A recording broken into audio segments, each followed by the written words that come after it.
Welcome back, guys. Another video on Go. I've been learning Go and I've been absolutely loving this language. I want to make more videos about it. I hope you guys like this. Today, we will be talking about how you can communicate with the database in Go. First, there is a built-in SQL kind of like package in the standard library. We are not going to be using that one today. We will be using something a little bit more higher level, which is called Gorm. Gorm is basically an ORM library for Golang, and it's fantastic and it's really, really good. I've been playing around with it for a while now, and I love it very much. We're going to be using this ORM library with an Sqlite database, which I'm going to run locally, obviously, to make things easy. But obviously, you can use this with other kinds of database as well. All right, so let's get started. Right now, I have nothing here. I just have a main Go file. For this, we're gonna need two dependencies. The first dependency is going to be Gorm itself. So let me just clear up the database from before, so we don't have any issues. Awesome, cool. So I'm gonna have to go and get this one. This is going to be the driver, the Sqlite driver for Gorm. This is a slightly different Sqlite driver from the first party that comes up from Gorm. And the reason is the one that comes up from Gorm is basically written in Go, so it requires Go libraries. But this is the one that I'm using here, and this is basically just a pure Go. Pure Go implementation of SQLite driver, and it doesn't require anything else. So that's why it's basically just the same exact implementation with the one that they have in the docs, but this one does not require Go. So that's fantastic. So we need this package. So you just go get that one, and then obviously you go get Gorm itself. You go get Gorm itself. Cool. So once you do that, you have Gorm, which is your ORM, and then you have a connection, an adapter to connect to the database. So once we have these two things, we're going to connect to the database this way. So I'm going to open an SQLite database locally called test.db. And then here inside of the Gorm config here, you can actually add a lot of things here, but we are not going to go through it now. But you can add some things to kind of like modify the way the kind of like connection works. Cool. That's kind of like just a very quick way on how to connect to the database. So all I did here was basically run Gorm open. So I'm opening a connection, and this connection is basically coming from SQL. So SQLite open test.db. Fantastic, cool. Now let's just try to kind of like start with an imaginary situation. Let's just say we are trying to make a database for a blog website. Now for this, the first thing we need obviously is going to be a post, right? So I'm going to start with my data structure right away. So I'm going to say that I have a title for each post, which is going to be a string. And then with each post, we also have a slug, which is also going to be a string. Let's just leave it at that for now. Cool. Now this is the business database structure that I want. But right now, it's missing more things to be added to the database, obviously. It's missing an ID, it's missing created at, updated at, and so on. Now for this, I don't have to implement these myself. All I need to do is just basically implement the Gorm model here, and that's basically extending it. And Gorm model is going to, by default, give my struct those required properties, which is gonna be fantastic. Cool. So that's the first thing I need to do here, is just basically specify my my data shape, and Gorm takes care of the rest into making it into a model.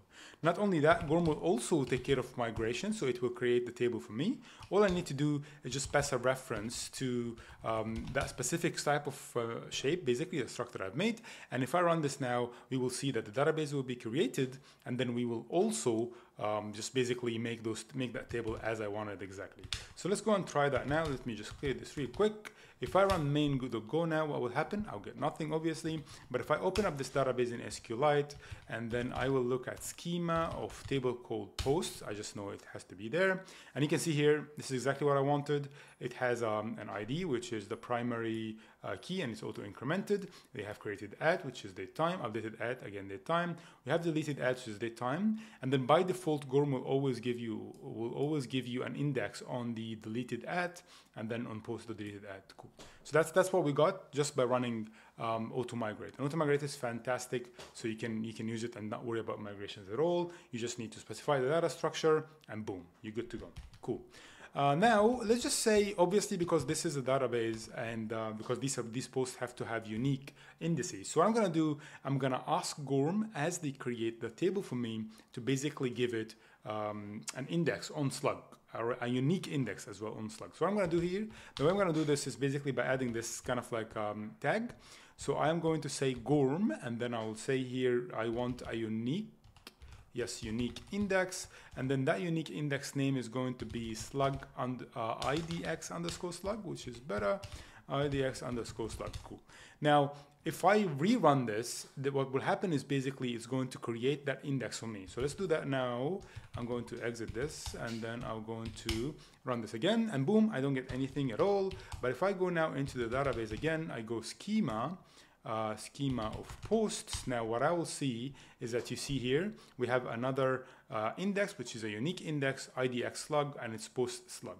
And this is kind of like how you can use auto migrate to kind of like move things across. Usually you don't need to worry about things, but since you're at it, I'll also show you how you can run your own migrations on your own. It's not that difficult at all. Let's just say, for example, what I want to do here is I'm going to add the number of likes to this post, right? And this number of likes is going to be a number right there. Cool, amazing. So let me do that again. Amazing, cool. So I'm going to basically add this likes here. Now, I don't want to run auto migrate just for the sake of changing things up and show you how things work in the different ways. So what I'm going to do instead is I'm going to go again DB. I'm going to have this migrator class, and this migrator class has so many things on top inside of it. So what I'm going to do is I'm going to add a column, and then you can see here right away you need to add the data structure, the interface that you need to add the column to, and in this case I'm adding to post, and then the name of the column is going to be likes. The name of the column is going to be likes, and that's it.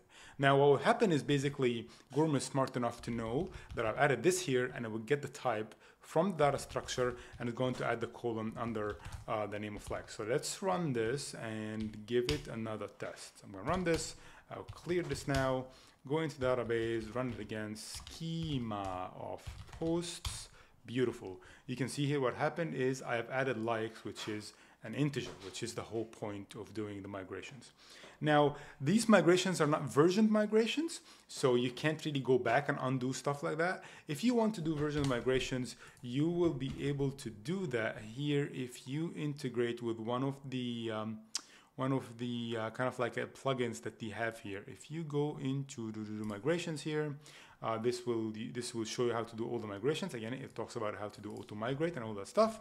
And then if you want to make it specifically kind of like what is it called, version migrations, then you need to use Atlas integration. And you do have an integration. I haven't really used it, to be honest, but it should be very easy to get it to work that way. Cool. So that's basically how to create your data structures in the database and how to get the tables ready. That's the very, very, very basic thing. Now, the second, obviously, most basic thing is to create entries in this database. So what I'm going to do here, I'm going to have a function which is going to be called create a post, and it will take a title, which is a string. Yep. And then it will take a slug, which is also a string. How fantastic. Okay. If I can type string, you guys will keep watching me. Awesome. So now I'm going to create a post, and then what I'm going to do is I'm going to actually return it once I create it right away. Now, the way things work, if you come from like a different language, you might be not very used to this, as I was not, but the way things work in this kind of structure is that you will make a place in the memory that has the information that you want, and then you will pass it to Gorm, and Gorm is going to make this in the database. It's going to save it, finish the transaction, and then update your location of memory. So the way you do this in code is basically like this. I'm going to start basically a new post, which is going to be type of post, right? And then as I'm making the structure, I am adding the data that I want here. So I know that title here is going to be the title, which is coming from the function arguments, and the same thing for slug, which is going to be, again, coming from the functional function arguments. Cool. So now what I've done here is I have basically missing return. Yeah, I understand. Okay, cool. So what I've done here is basically I've made this kind of like structure in the memory, and then now I can pass a reference to that structure to Gorm to give me to create this entry in the database. So what I'm going to do again here, I'm going to pass a reference to that new post that I've created. All right, here we go. And then after I have passed that, new post is not a type. Oh, this is not this is my bad. This is not how it works. Yep, like that. Cool. And then after I pass this, what Gorm will give me here is not really, it's not going to return the result as you do in JavaScript or Python or whatever. It's going to mutate this specific reference that you passed to it, and then it's going to populate new posts with the new data. So it will create it, and then it will add the ID, the created ad, the updated ad, and everything. Now, what we actually get from the creation method is basically some kind of information about the creation method itself. So in this case, it will send us the result as well, and it will give you the statement that it ran and stuff like that. So all I'm going to do is I'm going to say if the error is not nil, so that basically if I do have an error with this issue, I'm going to panic with that res.error. Yeah, that's right. And then finally, what I'm going to do is I'm going to return this new post here, and then you will see that this new post here will have the stuff inside of it, basically the ID and and so on. Cool. So what I'm going to do now is I'm going to create a post. So I'm going to say fresh post here. Fresh post, because I'm returning it, is going to be create post, and then I'm gonna pass a title which is new post title. That's right, and then I'm gonna pass a slug, and this slug is going to be a new slug. I am extremely creative today. Cool. So this is gonna give me my post. And then what I will do is I'm simply just going to print this post because I want to show you something about this as well. So I'm going to print this post itself, and let's run main and see how things go. So if I run this now, I get this really weird thing that like just doesn't make any sense really. This is basically kind of like the binary interpretation of the data itself from the memory, and it actually looks okay. So I think they have implemented a decent kind of serialization, but then you can obviously change this, and that's what I want to show you how to do right now. So what we need to do for us to print any kind of struct is to give it the method of string. So let's do that. So I'm going to attach a function, basically a method. I'm going to attach it to post. Yep, I'm going to attach it to post, and this function has to be name of string, and it's going to return a string. I obviously messed that up one more time, and it's going to have to return a string. And then what I'm going to do is I'm going to basically return let's just see, funct.printf. Yep, that's right. And then let's just say post title, which is going to be the first value as a string, and then slug, which is going to be the second value as a string. Cool. So and then we pass post.title and then post dot basically slug. Yeah, that's right. Cool. Now if I do this again, I'm going to find an issue because what happened there is a sprint needs one argument, but got two arguments. Yes, cool. That's my mistake. This is a percentage point instead of a $sign. Now, if I run this is going to be an issue because I'm going to create this new slug guy has already been created before. So what I am going to do, I am going to basically delete this database, and before I do that, I am going to auto migrate to make sure that I have created things properly in the database again. So I'm going to delete this database completely, and then I'm going to run main again. And again, this what happened here right now is that we have created this entry in the database. We kind of like returned it back, and then I have kind of like used the stringer method to print it to the console. Awesome. One more thing before we go out of this video, because it's getting a little bit longer. So let's just get a post instead, right? So this is going to be the second thing I'm going to teach today, is basically how to get something out of the database. And because slugs are unique, let's just find them with a slug in this case, right? And again, this function is going to return a post. And this is going to be the same exact method. What you do is you basically find, let's just call this target post.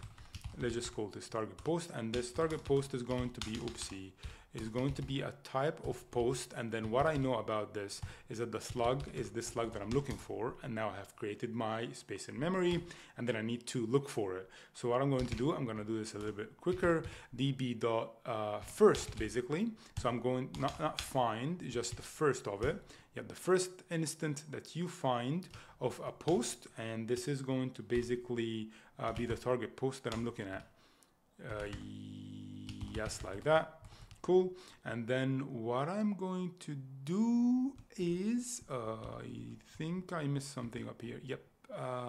Yes. What I'm going to do is basically the same thing here. So the result coming back of this is going to be, and then I need to check that it doesn't have an error. So if the result does not have, if the error is not nil, then I'm going to panic with that, again, res.error from here, happy days. And then finally, I'm going to return this target post that I have just found.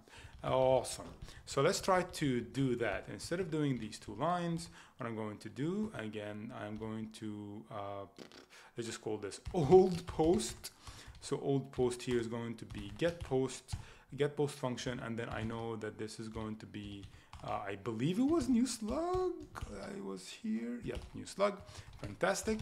And that will going to return that for me. And then I'm going to print it right there. And let's run this, and it should be the same exact output. Exactly. So what we've done now is we basically pass the structure of data into Gorm, tell it, hey, can you find the first one that matches this one? And it did find it, and it sent it back to us, and it gave us a title and everything else. Cool. This was just a very quick rundown on the things you can do with Gorm. Gorm is very powerful as an ORM in Golang, and I hope you've liked this video, and let me know if what you want to see next. See you guys later.